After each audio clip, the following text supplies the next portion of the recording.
Okay, we're sorry for the small, slight delay, but nonetheless, we're here.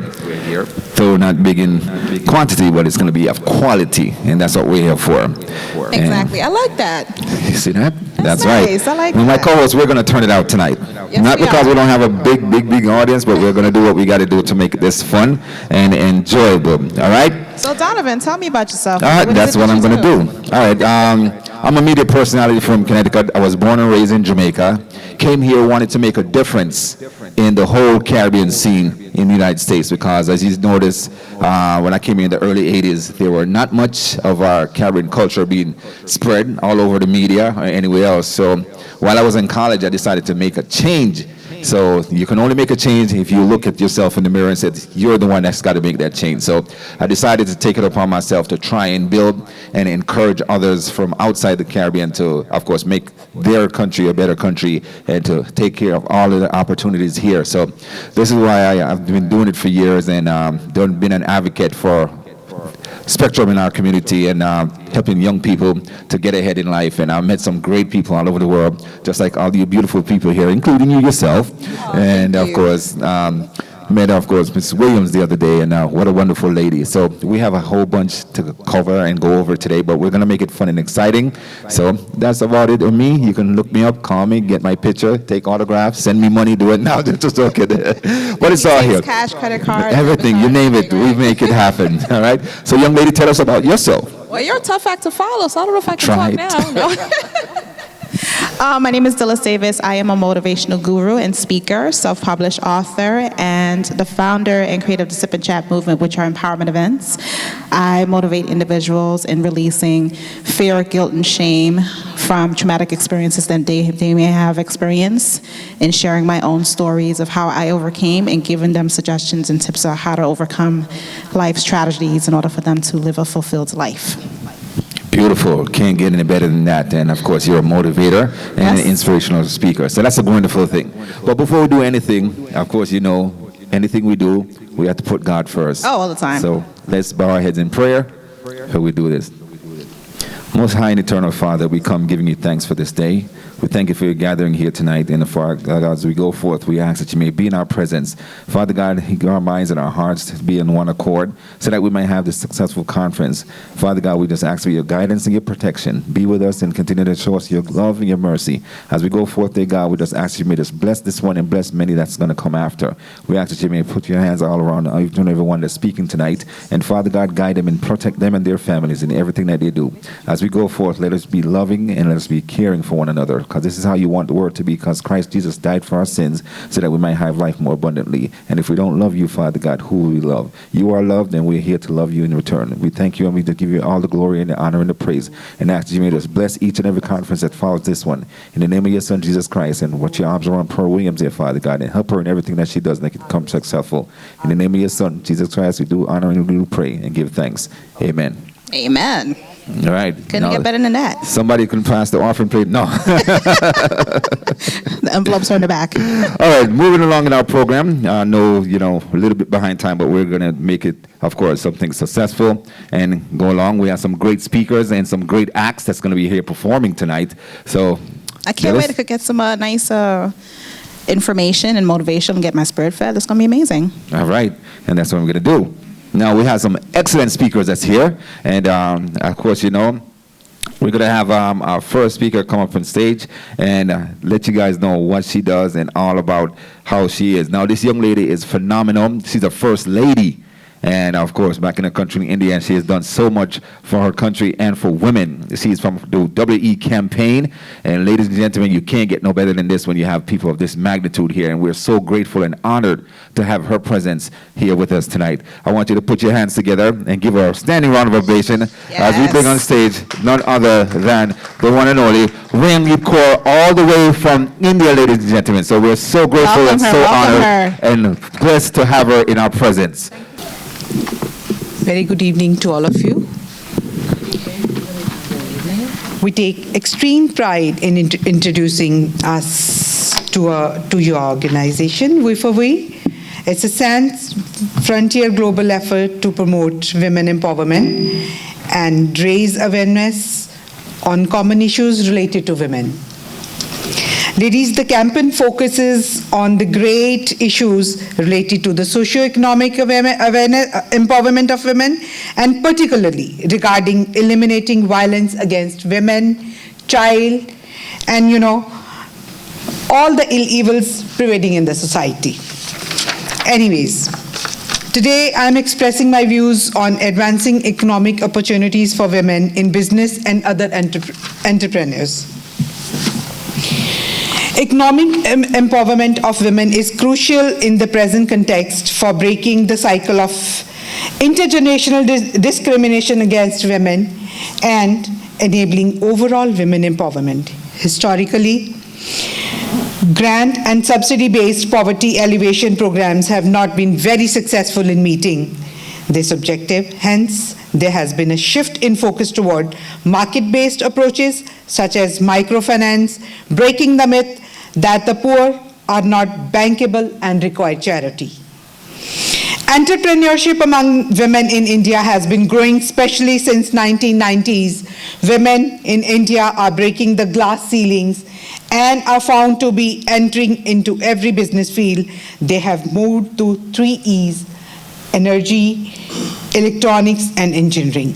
There are several ways in which we encourage women entrepreneurs, including giving of awards and incentives. Government of India has introduced a national skill development policy and national skill development mission in 2009 in order to provide skill training, vocational education, and entrepreneurship development to the emerging workforce. In India, Ministry of Women and Child Development, National Credit Fund for Women provides microcredit at the doorstep to women to start small business ventures, and also provide forward and backward linkages for raw material and markets for their products. STEP is another scheme to provide support for training and employment program for women run by the ministry, besides the NGOs and the main microfinance institutions encourage women to do business as well. The road to entrepreneurship for the women has, however, not been easy, and several barriers are faced by women during startup stage and running up the enterprise. While women entrepreneurs have demonstrated their potential, the fact remains that we need to encourage more women as entrepreneurs and make the journey smooth for them to gain greater success. Their obstacles need to be addressed so that women can make a significant contribution in sustained economic development and social progress. Economic development of India has been positively influenced by women-based enterprise. Entrepreneurship for women in India provided an opportunity to enter social and political circles previously closed to them. Women are doing a wonderful job striking a balance between the house and the career. There are several examples from India of women individuals leading big companies. Over the past years, women have been climbing every industry and every corner in the society. For example, in the arts, more female directors, producers, and writers were able to get their work into cinemas, television, and theater. Though numbers are less, several women in India have been running successful business and have been able to achieve independence and move above the confines of a male-dominated traditional society. This has already led to the increasing focus of some forward-thinking companies in the services sectors like IT, banking and finance, pharmaceuticals and hospitalities, and large consulting firms to promote diversity and inclusivity programs that will nurture more women leaders in the organization. Despite a lot of success, it's lonely for women at the very highest step, the corporate ladder. Women are just 2% of the CEO of the nation's Fortune 500 companies. Leading companies are failing to make the most of the talents of the female workforce. India is among the lowest percentage of female employees, 23%. There's an urgent need of the corporate sector to promote education as part of the corporate social responsibility to educate and utilize female talent for becoming more gender balanced of women friendly. In India, many of the corporates are increasing playing the role. The Ministry of Women and Child Development in India has taken the lead to get a legislation passed recently named the Sexual Harassment of Women at Workplace Act 2013 to ensure a safe environment for women at workplaces, both in public and private sectors, whether organized or unorganized. It is visualized that sense of security at the workplace will improve women's participation in work, resulting in their economic empowerment and inclusive growth. In this regard, there's an immense scope of exchange of best practices, knowledge sharing for bilateral collaboration, for inter-country exchange, for economic empowerment of women. India has been working on a model where social, economic, and political empowerment is being addressed hand in hand. We recognize that to fully empower our women, we need to educate them, give them right skill, and the enabling environment which can ensure their full participation in the social, economic, and political spheres. Challenges still lie in bringing a change in mindsets and social norms which work against women's full participation in public life. We need to make concerted efforts to ensure that women do not only have token power but substantive power. Training and capacity building plays an important role in meaningful exchanges. For leadership development programs amongst the African countries can assure replication of good practices. I hope that deliberations of this conference will address the multiple challenges and come up collective strategies for strengthening women entrepreneurs in all over the countries of Africa and all over the world. Thank you so much.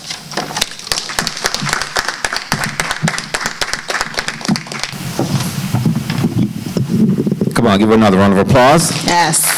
She came all the way from India just to grace us with her presence. First Lady, thank you so much for your time and for your effort and for that wonderful speech. Yes, and I'm loving her shoe game. Nice and sparkly. Royalty, that's what it is. Yes, exactly. Very moving and powerful speech. I actually learned a couple new things, so that was actually great. Yes, and that's what we like to hear. Empower women, young women especially, that's doing so much in our community. And like me and Mrs. Williams are talking about, once we have our young ladies, always remember this in life. This is true. This is a man's world, but remember, every man comes from a woman. Exactly. All right?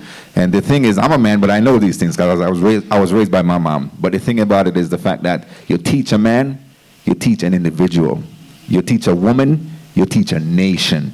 That's the major difference. Teaching the whole world. I mean, this is why notice it's all about women, but I'm here to support because this is what it's about. I mean, most of my teachers were women, so, I am a great young man. Your mama did a great job. She sure did. Dad did a good job too, but mom was always there making sure I did what I had to do in school. So that was a great thing. And now we have another beautiful young lady that's coming up. Yes. Linda Jackson, Women That's right. of Mission International. Women of Mission. Give her a round of applause. This young lady is, of course, powerful, and she's right here to do what we want her to do. So, young lady, take it away. Thank you. Thank you. Good afternoon, everyone. My name is Linda Felix Johnson, and I am the president of the Women of Mission International. We are an organization formed to empower women through education. We address domestic violence. We address students that are having problems in school. We address seniors issues because they're elderly people. And I am of the belief that we are all going to be old soon. And if we don't treat our seniors the right way, then what do we expect our younger ones that's looking on to do? So seniors issues is very near and dear to my heart, and also educating our future generation, the younger ones. Now, today I'd like to begin with a quote. Nothing can be done without hope, confidence, and setting goals.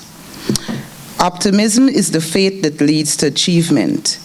As women, as mothers, motivating our girls come from the most part of source, and that is only us.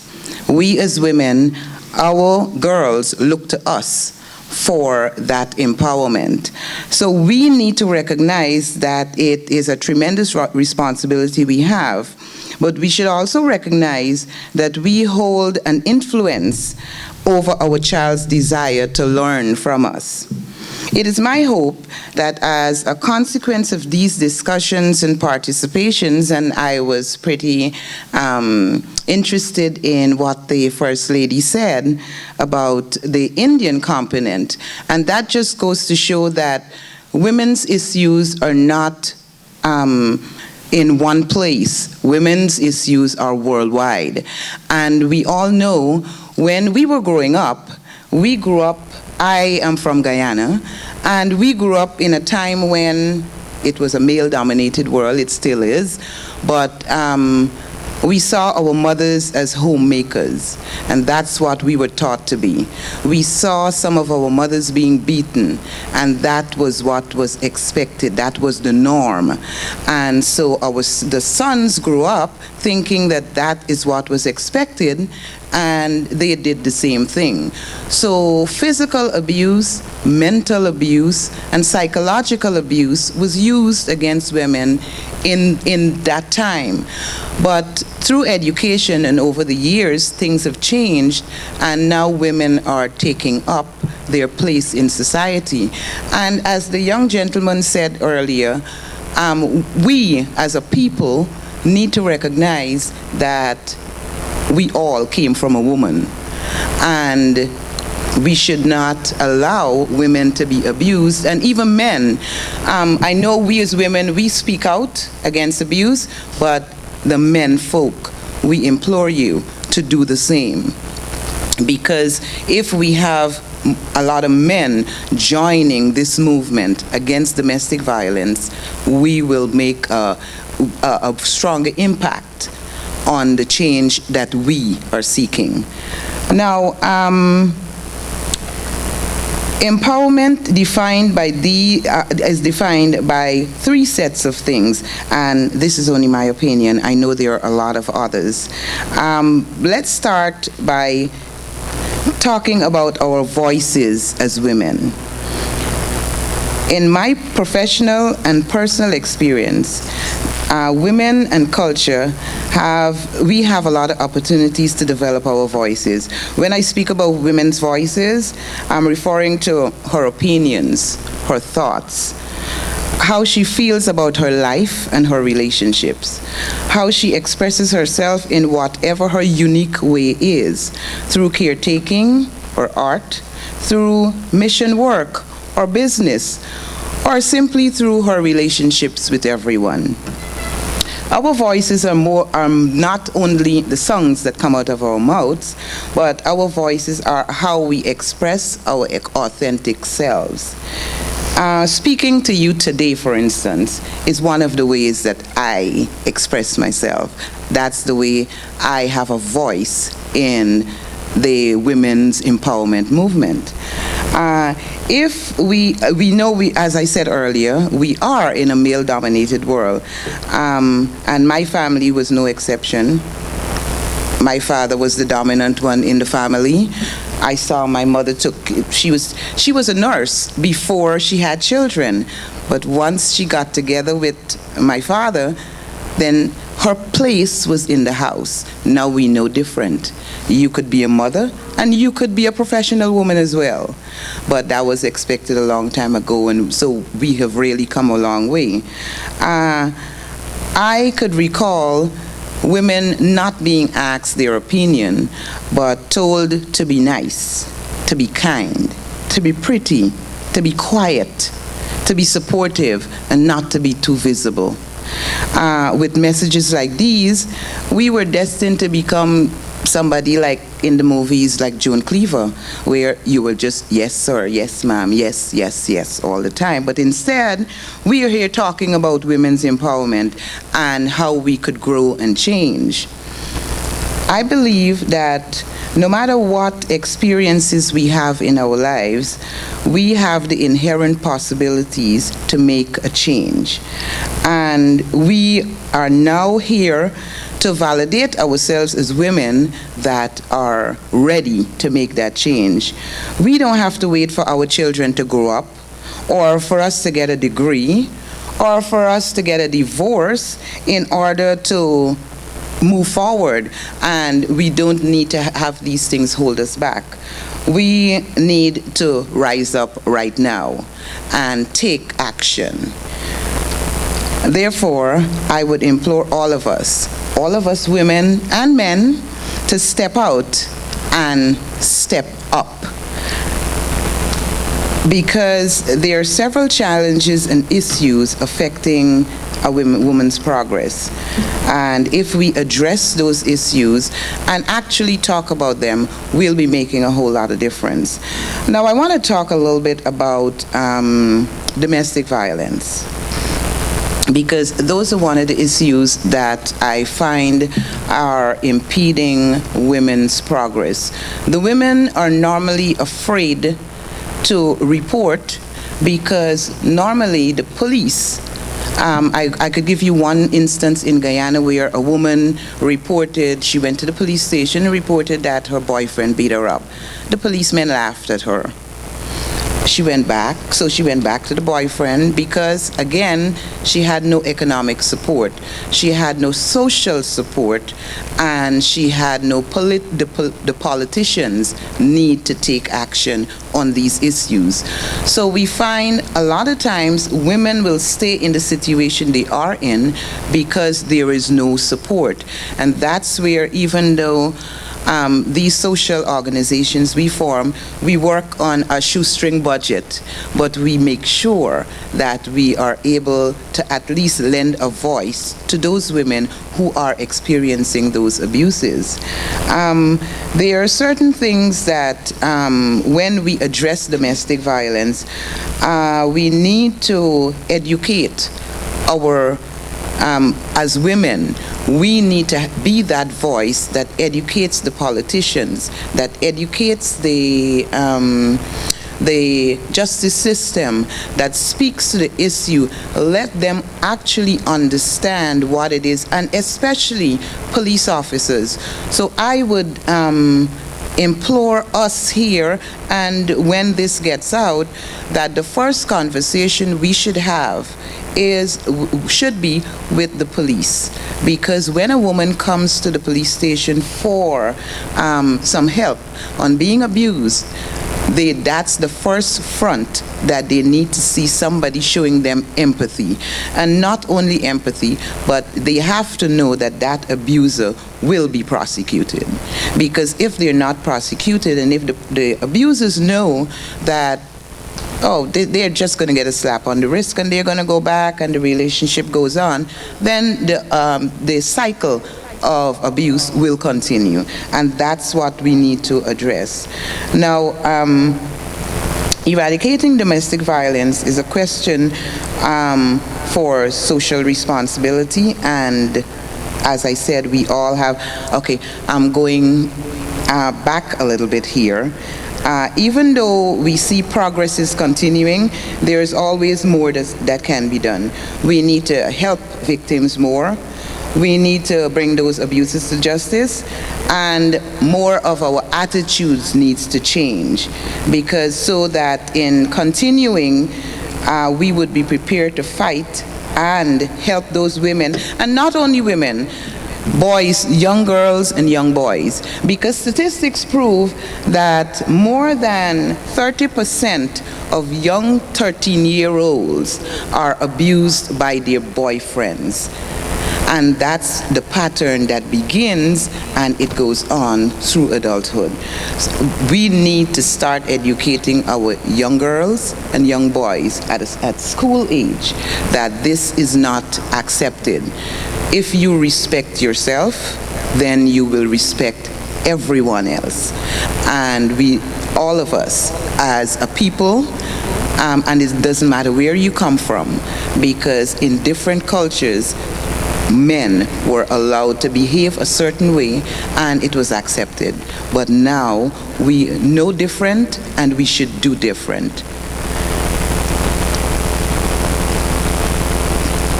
I would like to close by saying that women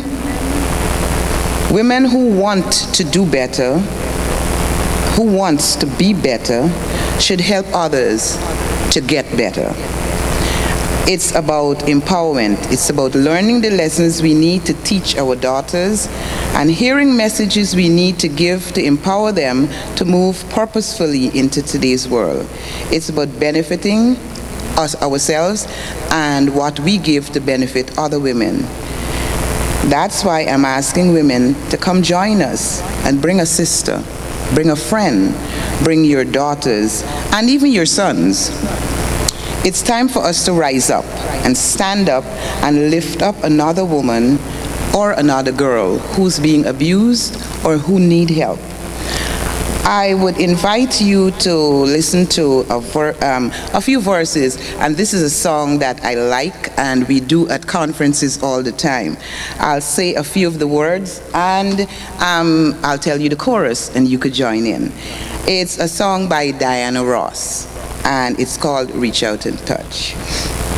It says, reach out and touch somebody's hands. Make this world a better place if you can. Take a little time out of your busy day to give encouragement to someone who's lost their way.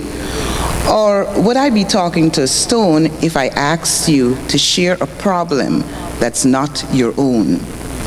We can change things if we start giving. So why don't you reach out and touch somebody's hands and make this world a better place if you can.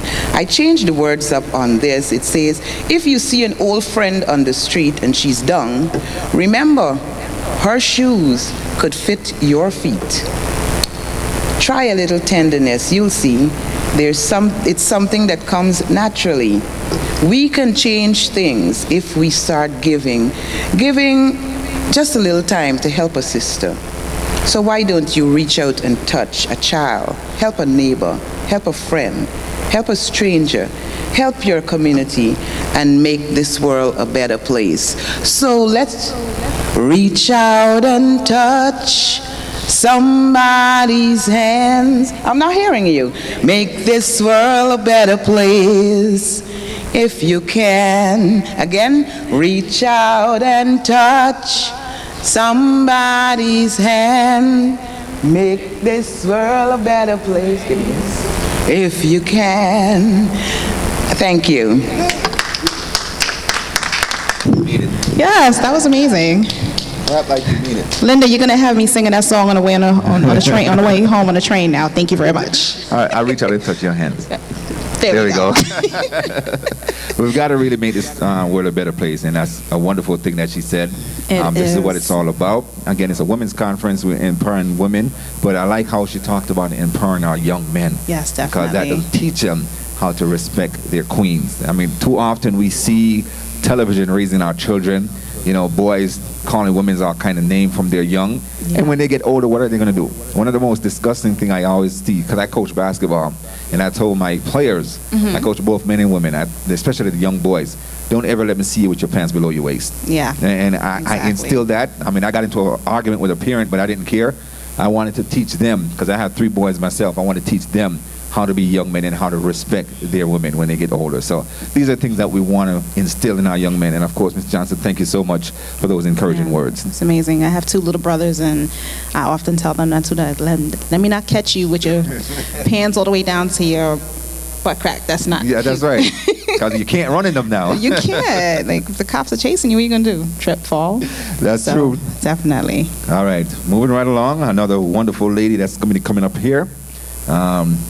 She is none other than the CEO of Kenju. This is, of course, where she teaches young men and women how to be, of course, proper grooming and stuff like that. And she's also an international pageant director. Oh. So we're going to introduce none other than the lovely, give a round of applause, Judy Boyce right here on stage. Welcome her.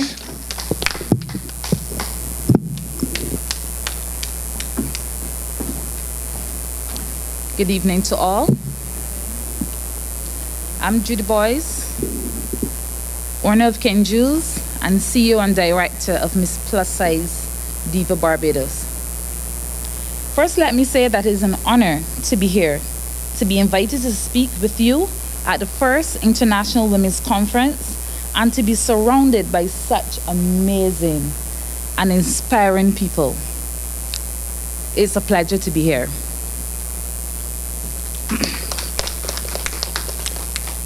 Someone once said that in society that profits from your self-doubt, liking yourself is a rebellious act. Well, for women, the act of rebellion is twice as strong.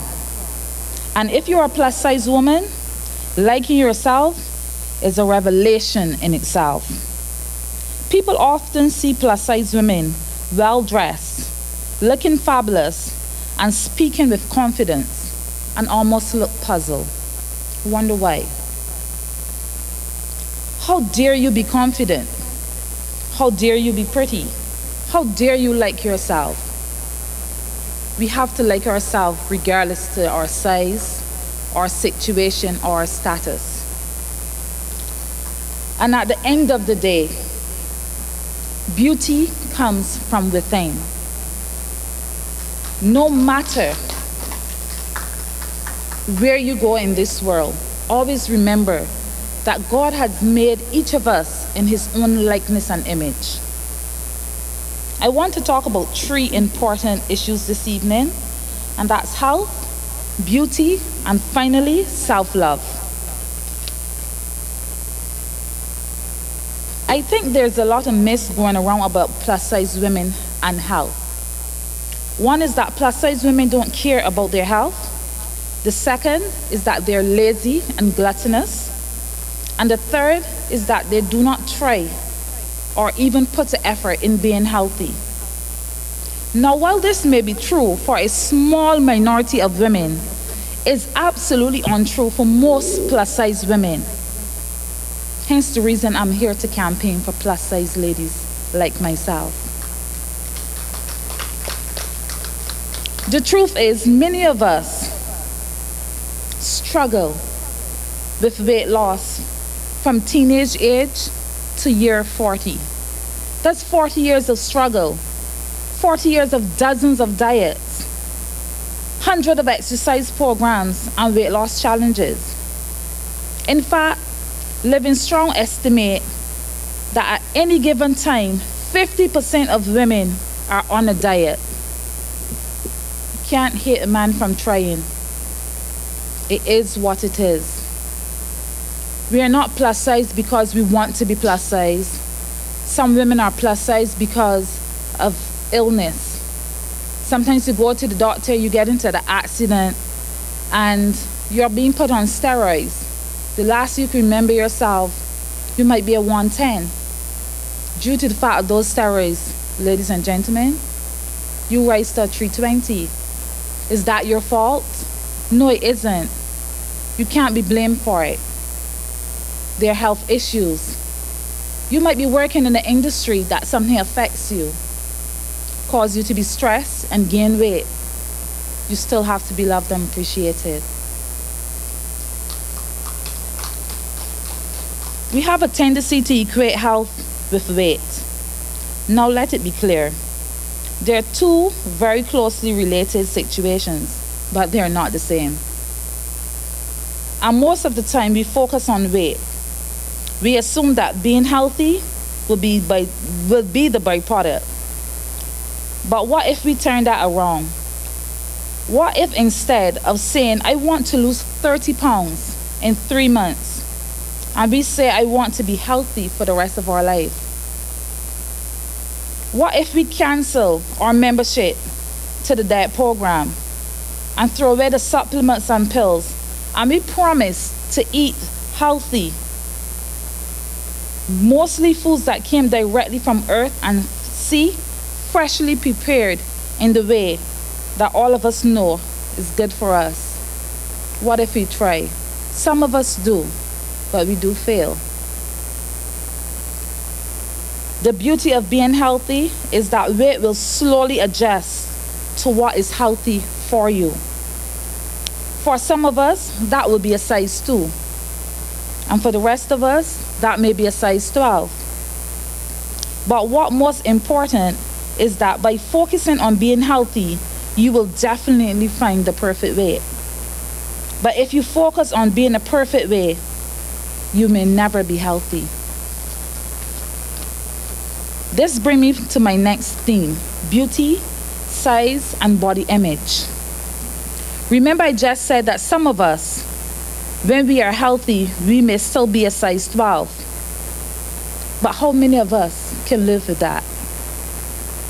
How many of us could accept the fact that being healthy wouldn't necessarily mean that we are slim? That we may still be plus size or full figured in the eyes of the world, even if our cholesterol, our blood sugar, our blood pressure, and our heart rate are doing well. Ladies, I want to say today that I'm in my 40s and I challenge anyone to bring a physician here today. I have no health issues, yet I am a plus size. Recently, Sports Illustrated did a magazine spreading which features plus size model for the first time. Somehow, in 2016, people seem amazed that a woman with fat on her thighs, butt, arms, and stomach could be beautiful and sexy. Can you imagine that? That reminds me of a joke that has been circulating on social media for a few years. Now it says, how to get a bikini body. Step 1, have a body. Step 2, wear a bikini. Now, as silly as it sounds, the idea is now remarkable. Body activist Ashley Graham was one of the models featured in the Sports Illustrated issue and has been working hard on promoting for positive body images for all women in campaign entitled Beauty, Body, and Size. Her campaign tries to do just that, to get women of all shapes and sizes to realize that beauty has nothing to do with whether you are thin, slim, athletic, fit, plump, thick, fat, tall, short, or petite, or any other adjective you choose to describe your body. We all have our insecurities. But know this, you are gorgeous, full stop.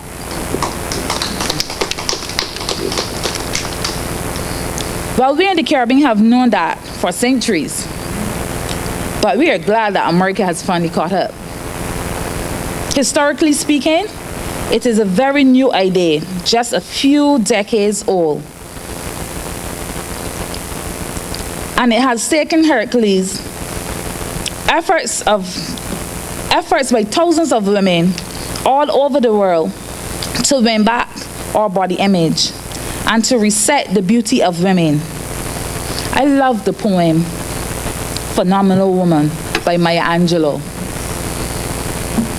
And it says, in the reach of my arm, the span of my hips, the stride of my tide, the curl of my lips, it's the fire in my eyes and the flash of my teeth, the swing in my waist and the joy in my feet. It's the arch of my back, the sun of my smile, the ride of my breasts, the grace of my style. It's the click in my heels, the bend in my hair, the palm of my hand, the need for my care. Call I am phenomenal woman. That's me.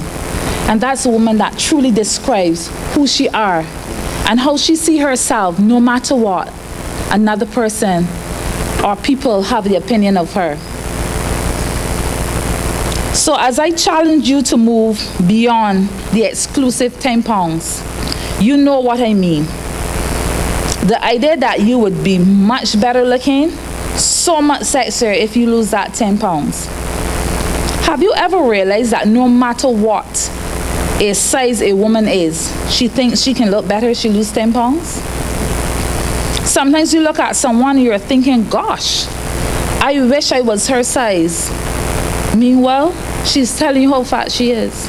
And she wishes she too can lose that 10 pounds. Or could you even think back to the size you were when you first thought you were fat? It's scary. It's really scary. Beauty is not 110. Beauty comes from deep within.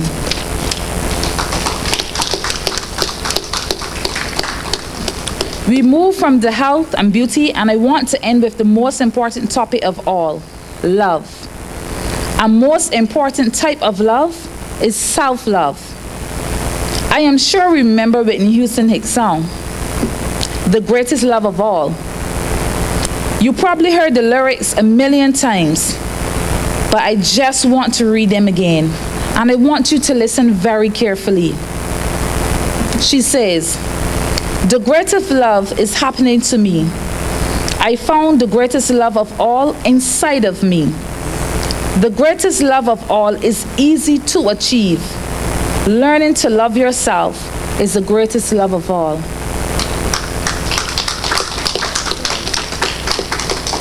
Now, I disagree with Whitney on one point. It is not easy to love yourself, but it's a wonderful thing when it happens. It happens by finding and doing the things that you love and that make you feel loved. It happens by accepting yourself, your body, your flaws and imperfections. But it also happens by recognizing that you are more than your body. It happens by you loving yourself for all the things that make you wonderful. I am gorgeous because I'm strong, intelligent, resourceful, and resilient. Because I have faced and overcome extreme difficulties and circumstances in my life. Because I'm an entrepreneur, a mentor, a mother, a grandmother, a partner, and a friend. And because even though I am not and will never be perfect, no one can deny that I am a fabulous plus-size diva. And I want each of you to meditate on the many ways and the many things which can make you that amazing woman. So I will end now by saying this. So with all of that I have said in mind, promise me that the next time someone asks you, how dare you be happy? How dare you be confident? Or how dare you be pretty? You grab them by the arm, look them dead in the eye, take a deep breath and roar and say, I am woman. Thank you.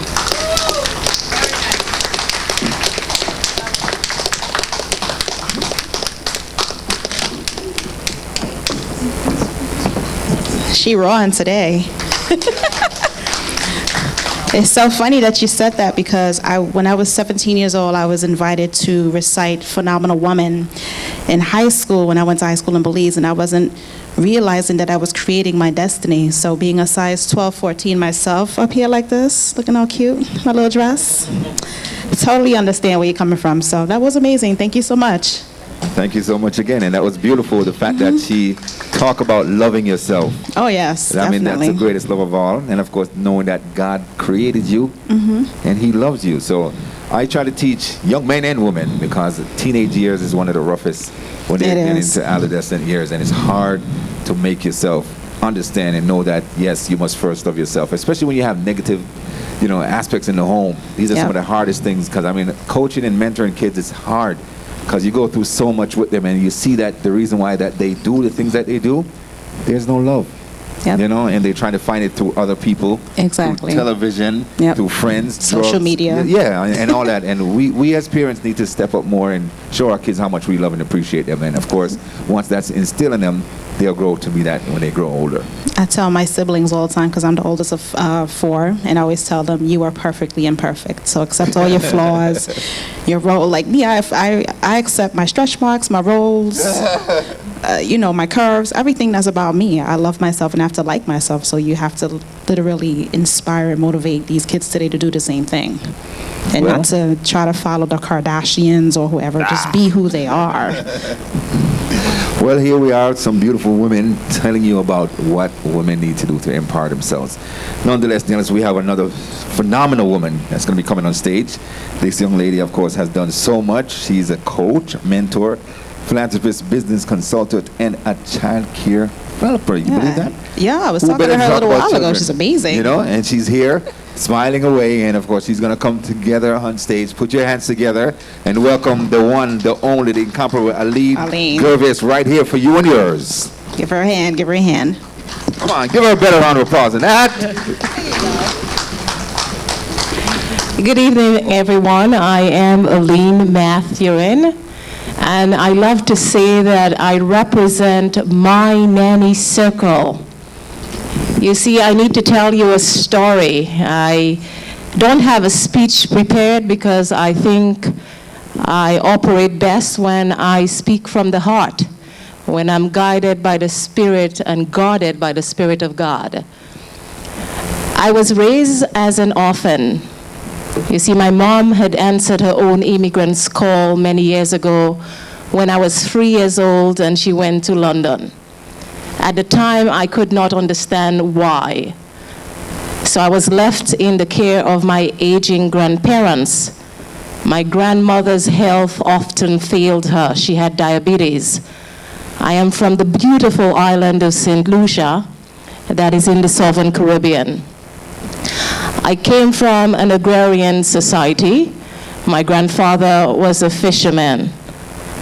At 9 years old, I did not want to go to school because I simply did not want to go to school, and it was so out of my norm. But it was that horrible day that I would witness my grandmother die from a diabetic coma. My friends, I was alone with her at 9 years old, and my world collapsed at that time. A 9-year-old child seeing her grandmother, her rock, died. My life pretty much went into a downward spiral. I often say that I know what childhood depression feels like because I was severely depressed, losing my grandmother, living with my grandfather at the time in a house with no electricity. But what I would do from that time that would change the course of my life is to pen to paper every single thought that I had. Let me tell you, when you leave here today, journal your thoughts as much as possible. You will see growth. You will discover so much about yourself. So you see, even at 9, 10 years old, I was not fortunate enough to have pencils. So when I could not find pencils and pens because my family could not afford it, I would journal my thoughts with charcoal because it was available. Again, I'm from an agrarian society. You see, back then I used to think to myself, why are all these things happening? And if today I was an angry person, I would have every single reason to be angry. But even at a very tender age, I made a choice not to be angry. You see, sometimes the things that are meant to kill you is actually the things that's going to make you stronger. And Scripture says it best. It says, what's meant for evil, God will turn it for good. And certainly God took my childhood story and He changed it for good. And it was just a few days ago I said, my goodness, if only I could live that childhood story and do it again, I would do it all over again. Because it's this story that gives me a heart. These stories that allow me to be the woman that I am today. It is these stories that teaches me about the power of humility. These are the stories that teaches me that truly I am my sister's keeper. So I landed in America 14 years ago, like many of us, and I came with a lot of hope. You see, I wanted an education. I wanted to be an international attorney. I wanted to fight for the rights of women and children. I was left alone in the Caribbean. I did not know who my father was. And something tells me, and still tells me every single day, that there are so many people out there, so many children that share my stories, that the stories are not unique to me. And that if we would stand today on a platform and discuss these stories, perhaps we would give people hope. So when I came to New York, I came here thinking that it was paved with gold and honey, and as a small island girl, that I was going to be rich. Yeah, I had arrived in New York. But New York too had a lesson to teach. I soon became a nanny. And coming from a world where I worked as an airline employee in St. Lucia, and having to go into somebody's home to take care of their children, had a lot of lessons to teach. I am here to tell you the nanny's story. You see, so many times we take a group of people, especially women, and because of biases and stereotypes, we perpetuate ideas about these women. And it is those ideas that causes gross violation of these women. I am here to represent the nanny community of New York and New Jersey, and in fact, the entire America. I'm here to tell you that they are not the illiterate women that people often think that they are. I'm here to tell you that they are the movers and shakers, those that allow the physicians and the Wall Street men and women to go to work, because you see, if they decided to stay home on Monday, New York City would stop running. I want you to perhaps have a heart for these women that have often been stereotyped. You see, it was a few years ago while I was at college pursuing a degree in psychology that a young man would walk up to me and would say to me, "Shame on me for caring for white people's children." And that's how he said it very colloquially. I want, when you leave out here today and you step out and see them, because you will see a lot of them in Park Slope, you will see them in Manhattan, you will see them all over the place, to have greater respect for these women that are able to do phenomenal things. My sister touched on phenomenal. They are movers and shakers. They are the ones that go into homes with cultures that's so vastly different, yet are able to acclimate into homes that do not look like their homes. These are the phenomenal women, the women like me and you. Yet when one deviates from the norm, their stories are usually generalized and use the narrow lenses to stereotype a group of women. My sisters from Nepal, my sisters from Barbados and Haiti and St. Lucia and Grenada. What a melting pot of women that they are, yet still their stories are narrated so falsely. I must tell you that a few years ago I fell in love with a Palestinian poet, literally. His name is Mouroud Bogati. And Mouroud Bogati says, if you want to dispossess a people, you simply start their stories with secondly. He said if you start the stories about Native American Indians with secondly, you would get a group of barbarians. And oftentimes that's what happens to the nanny community. Their stories are often narrated with secondly. I want to tell you that there's so much more, that they impact societies not just in New York, not just in America, but they are the greater extension to financial and economic stabilities in the Caribbean. We know that because on a Friday evening, they had Western Union sending money over to Guyana, sending to Barbados, sending to Jamaica. And so they do not only help shape the American society, they help shape the general society, those of Nepal, those of Indonesia, of Ukraine. And if only we would view them with greater lenses, we will see how impactful these women are. You see, yesterday I had an interview with a television station and network, and I said to them that perhaps if we started stories about nannies, apart from using secondly, for example, first-hand stories that they are the first teachers.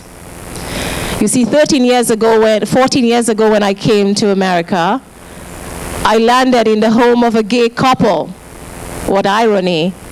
I'm coming from a small conservative society like St. Lucia, being raised as a Christian, and there I am in the home of a gay couple taking care of their twin boy and girl.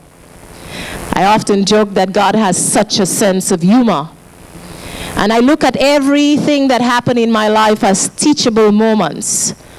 And so I recognized that I was about to teach them about the power of love. Love that says to have a heart that's open to all things and be attached to nothing, to respect even that which is perceived to be different. And after serving, and I love that word, by the way, serving, because we are all called to be servants, sisters and brothers. After serving this family for almost 8 years, I still have a great relationship with them, and they still tell me, what about you that's so different? You see, the spirit that's within me that's greater than who I am is what makes me different. It's taking every day a posture of humility. It is to say that we are going to fight for those that are voiceless, like my nanny sisters. It's to say that we're going to redefine their stories and tell their stories in such a way from a place of truth. Because again, oftentimes their stories does not have truth. Oftentimes we begin to hear their stories and we hear it, sometimes the things that I hear, it puts me on my knees, because that's where I get my strength, when I'm on my knees. So telling you my story, I went on to study psychology because I wanted to see why do we behave the way we behave, what drives us to do the things that we do. And in many ways, I wanted to answer my own call. Why did my parents leave me behind? You see, so many of you have things in your lives that you still have questions about, that you still have conflicts. Unless you deal with that conflict, you cannot move forward. So recognize the conflict. Sometimes they have things to teach. So I now run a nanny organization, and the organization is called My Nanny Circle. We have 16,000 members that visit our my blog or my YouTube channel or podcast, whatever way I can connect with them. And the message first is to concede. Is to say that perhaps when great changes can take place or will take place or have taken place is when we as a people make concession and say perhaps we have not done everything right, and begin to tie our loins and girdle everything really tight and say we have work to do. So I usher in a call to these women to arise. You see, last week I had 136 of them in a room, and I simply said to them to arise to the challenges of the 21st century nanny. To stop sitting on their nest. You see, sometimes we get too comfortable. We get stuck in our own rut.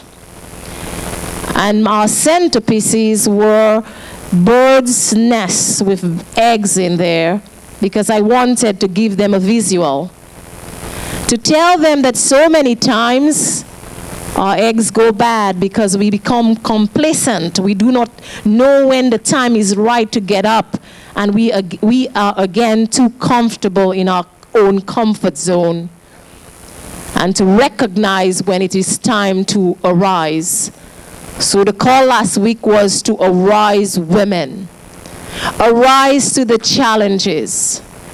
Arise with humility. Arise knowing that when the wind is beneath your wings, that when you feel like you have anchored and you have soared, to not forget to take another sister with you. It is dangerous. It is dangerous that if you have reason to not allow one an opportunity to rise too. I often think, what good is it for me to be able to dine well while my sister struggles?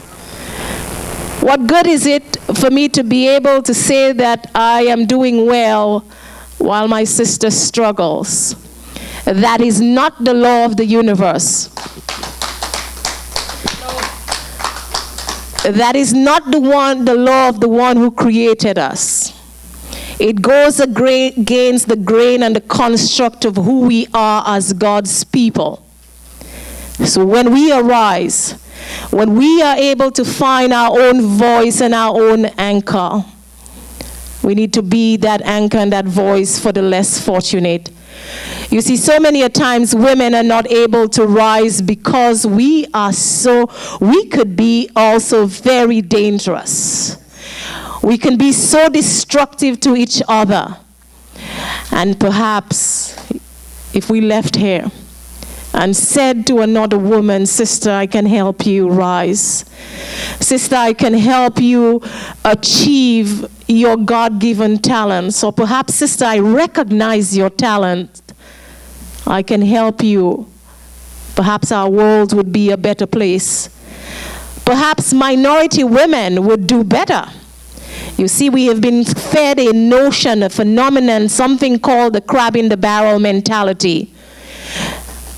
And oftentimes the crabs cannot escape the barrels because one constantly pulls the other down. If we dispel that notion, if we help rise somebody else, and if the crabs realized that they needed to push each other up, then they all would escape the barrel.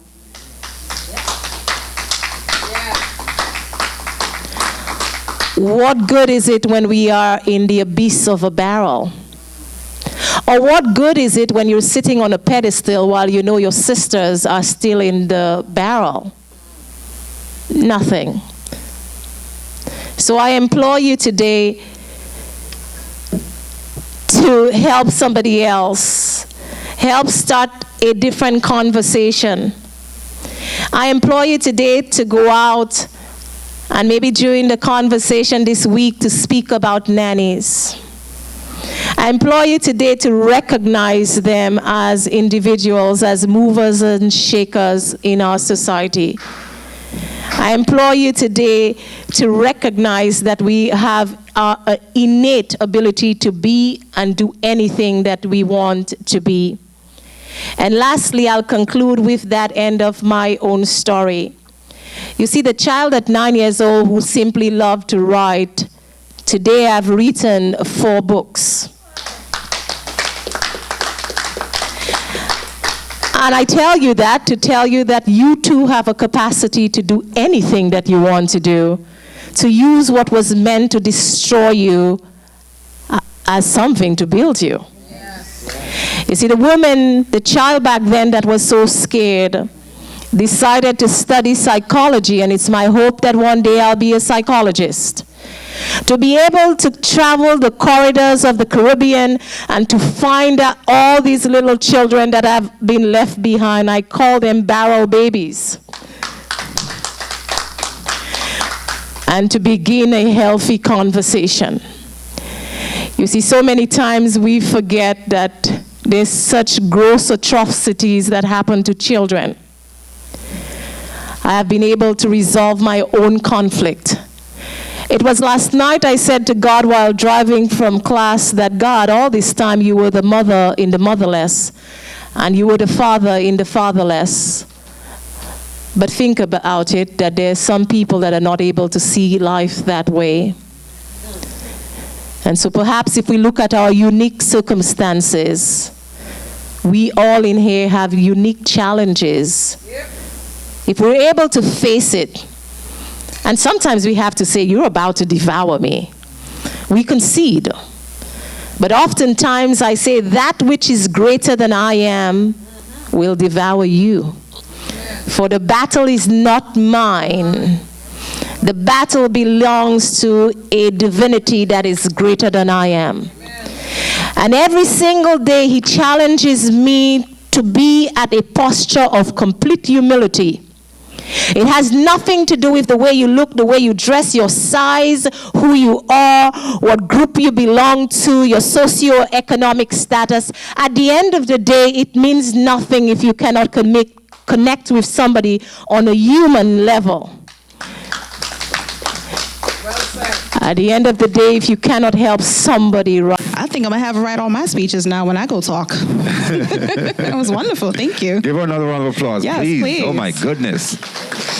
Make it seem like you was in church here. I know. These women are phenomenal. They're absolutely phenomenal. I mean, you see what people are missing? Yes, people are missing. Trust me. But They're like I missing said, this. yep, like we said, next one is going to be off the chain, and it's only going to get better. So we're here, and we're glad that you come out. We have one more speaker, and then we have some performance for you later on. And Yay, I love performances. Amazing. so, of course, Dhylles, who's the next individual that's going to be speaking? The next individual is Monica Sanchez, Miss CARICOM International. All right. She's representing Guyana. Come on, give her a round of applause. Yes. This young lady is phenomenal. Wait till you hear what she have to say. You go, Monica. Good evening, ladies and gentlemen. Let me take time out to welcome to Brooklyn, New York, the First Lady. It's an honor and a privilege to have you here. And we all are extremely grateful that you took time to get here. Thank you so much. It's about women. I am Dr. Monica Sanchez, and I have a foundation that's called Miss CARICOM. It's CIP, Caring Interest in People. And the foundation has been in existence since 2004, but I'm not here to talk about the foundation. I'm here to talk about women empowerment and riding on the back of the First Lady, whose speech was so impressive, and has an extremely soft spot with me because she spoke about women empowerment economically. And this is the issue. There are so many women organizations here today present in the House.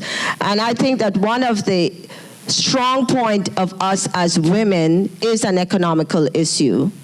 We live in a time zone, we live in a world where women now, and this generation, we are very lucky. We are extremely lucky that we are in a time when women can come out and actually have a voice. But we are nowhere close to where we need to be as a society and the position of a woman. We are nowhere close. Some of the speakers spoke about phenomenal women. They spoke about women empowerment and women placed in the home and raising a family, and a lot of topics that's so vital to the survival of us as a people. Each one of the women in here, and I'm sure most of the men, because as humans, we all have a story. We have a journey, someplace we're coming from, someplace we're going. But today, it's about women. It's especially about women today. I am extremely passionate about the topic at hand today, about this conference that we're talking about. One of my colleagues spoke about the challenges of being a plus-size person.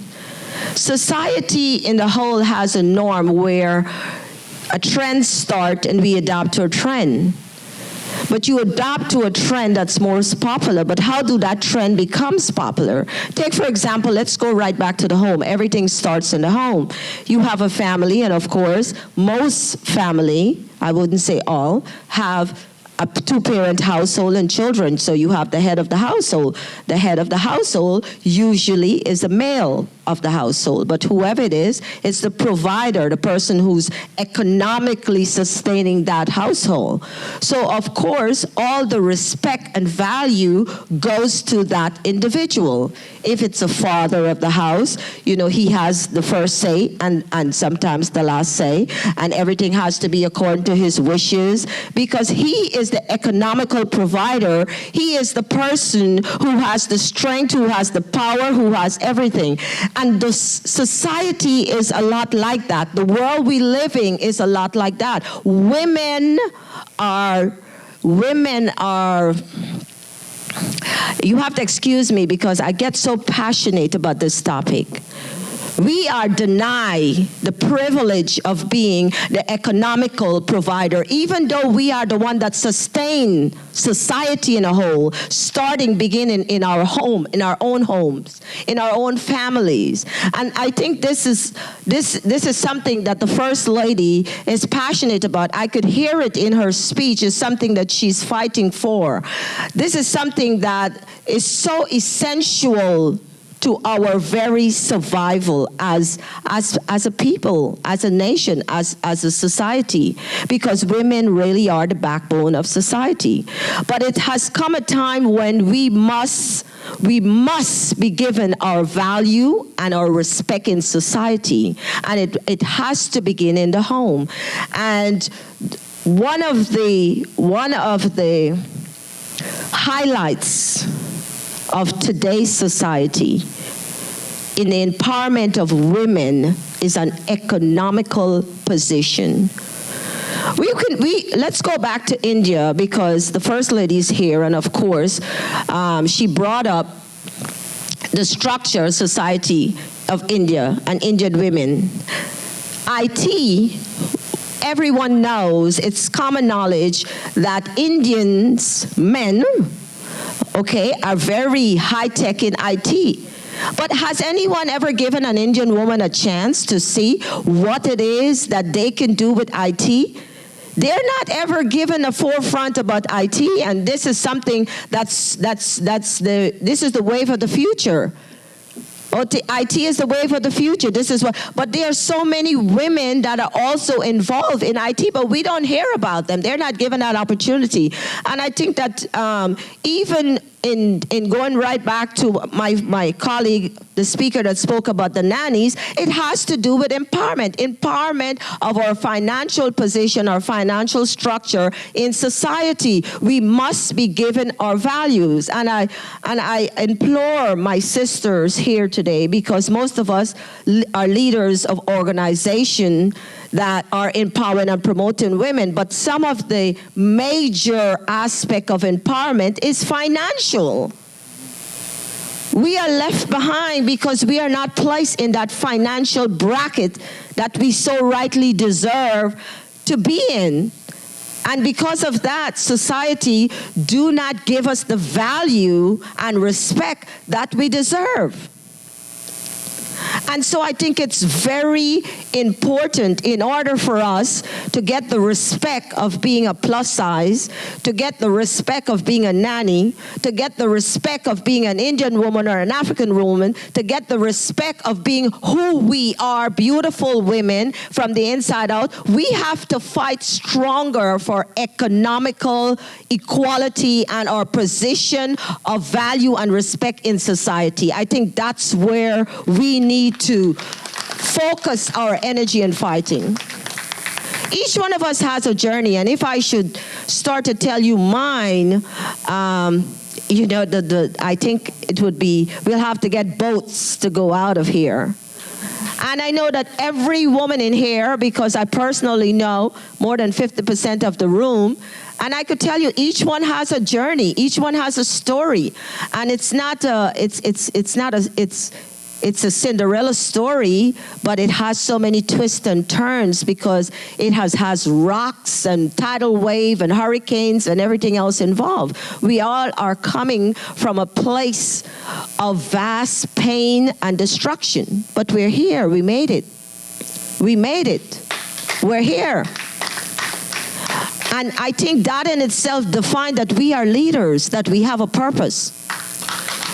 And because of that, we must take the challenge on of leading. We must lead. And being a leader is not an easy job. So our struggle has not gotten better. I would say it's gotten worse. But it's a struggle that we are appointed to. It's something that was assigned to us, that we must take up the torch and we must fight and we must continue to lead. We must continue to encourage women, whether we are an organization that are looking at abused children, whether we are an organization that are assisting children from AIDS family, whether we are an organization of supporting nannies, whether we are an organization of plus-size women. It doesn't matter what organization we are. We have to unite and we have to fight for economic equality. We must have it. You know, they say money runs the world, but it's the position, it's the acquisition of that status to say, I'm not getting 6 cents on a dollar and you're getting $1.06 on your dollar. We need to be in a better place. We need to get to a better place. And I am very, very happy because I may have been the last speaker, but sitting here listening to my colleagues, listening to my peers, listening to the First Lady, and understanding the passion and the struggle that's in this room, the spirit of determination, the courage that we as women, as we as leaders feel, the heartfelt emotion of wanting to make this world a better place for women, for girls. And we're not biased. It's not a biased act. It's not a biased feeling because we are women. We are women. And so we need to promote each other, empower each other, encourage each other. I do a lot of events with the UN, and I do a lot of events with lots of countries. And the UN, I don't think it's by accident that the UN mandate for 2016 it's about women and girls. It's about equality. It's about our position, our place. It's about the mother's cry, the mother's voice. It's about the home. This is what it's about. It's not by accident because we are now at a place in society where we have to stand up, we have to shout, we have to scream, we have to fight. Whatever it takes, we have to do that. And so I want to commend all the speakers before me, and I want to commend the organizer of this event because lots of events like this is needed. Yes. We need lots of events. Yes. And I want to employ the audience and my colleagues that every voice counts and every voice is needed. Yes. And empowerment is not something that, I'm going to give somebody $1,000 to empower them. Empowerment is a feeling that comes from within. Yeah. And in order for, it's free to empower somebody. It won't cost you nothing to empower someone, but it's a priceless act. It's a priceless act, and it's free. So I want to encourage my colleagues to empower somebody, to encourage somebody, to promote somebody, to tell somebody they're pretty, they're intelligent, they're lovely, to say something kind and loving, something caring. It's free, but you can't put a price on it. It's priceless. and it's needed. And especially among women, it's essential that we as women understand that it's more than a right or privilege or a job. It's our responsibility to empower each other. It's our responsibility. We talk about the crab in the barrel syndrome, and we know that we live in a society where our actions are always judged. Everything about us is critiqued. But have we ever considered that we are in a society where we were trained as if you're in a university or a school to adapt? Okay, a professor, when I was doing my criminal justice course, my professor once said to me, the most intelligent people in the world are those who are adaptable. We were trained, brainwashed, or whatever it is. Society has always targeted women and put them to work against each other, whether it's Indian women, black women, white women, whatever, because this is the only way that they could continue to dominate, control, and abuse us. It's time for it to stop. As women, I urge you, my message to you today is to empower someone, but most of all, empower yourself. The sky is the limit. You have the ability to accomplish anything and everything that your little heart desire and that you could set your mind to. And when you feel that you can't encourage or empower yourself, find someone else. Reach out and touch somebody and get someone to empower you, but don't give up. Do not give up. Do not ever give up. And my message to you today is this. Love. I just took two of my friends that I brought here, a couple of my friends that I came here with today. We made a pit stop on the way here, and there was a sign where we were, and it says, one of the most important aspects of life that everyone live for is to love and be loved. So today I want to say to you, start with yourself, love yourself, and find a little bit of room to love someone else so that we all can be in power with love and respect and value. Thank you.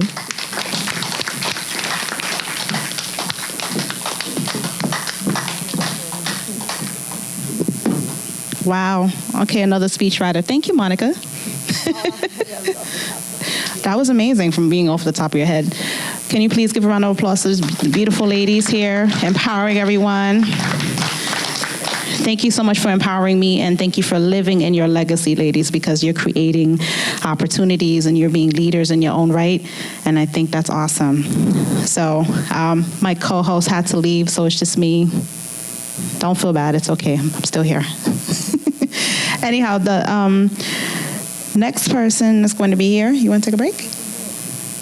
Yep. Okay. So, okay, let's take a break. We'll take a break real quick, and we'll be right back. No? No break? Oh, okay. Okay. So the next, there's a performance. Oh, okay, so the performance is from La Remedy Music Theater. So La Remedy Music.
That was amazing. Give them another round of applause.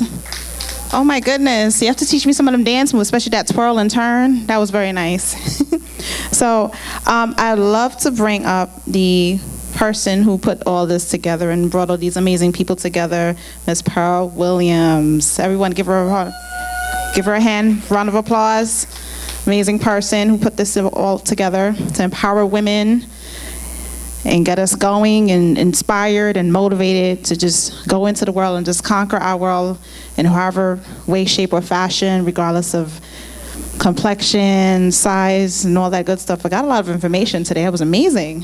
So, ladies and gentlemen, Ms. Pearl Williams, give her a round of applause. Hi, a pleasant good evening to you, ladies and gentlemen. My name is Pearl Williams. Actually a Trinidadian living in St. Vincent. I'm the director of Miss Plus Size Universe pageant. I think it is time that our women coordinate and network. And it was my dream and my organization dream to bring all professional women together to the forefront so that we could network and we can put our ideas and thoughts together and so we could move forward as a people. And I'd like to take this opportunity to thank all the women who took time out on their busy schedule to be with us here this evening. And I would like to say thanks to Mr. Vaughn Tony and all the other persons who make this evening's program possible. I'd also like to thank my good friend, Mr. Larry Williams, who's here with our camera, and to thank my niece, Roxanne Macmillan, who I would be very, very emotional this evening to say that I experienced love here in America from my niece as a result of my accident that I did have on the 16th of November, when my niece came to my rescue to ensure and to be there every step of the way to say, Auntie Pearl, it's okay, I'm here with you. And I'd like to take this opportunity this evening to say thanks, Roxanne. And thanks to Miss Eileen and the First Lady and everyone who came out and supported me. I'd like to say this is only the beginning, but we will continue later on. Our journey, we are moving on to Barbados to Miss Plus Size Diva. We are moving to all our sisters in the different, in the various countries. We are going on to India. And also we are inviting our sisters from Guyana, and I'm so happy to be among these women who extend their love and appreciation this evening.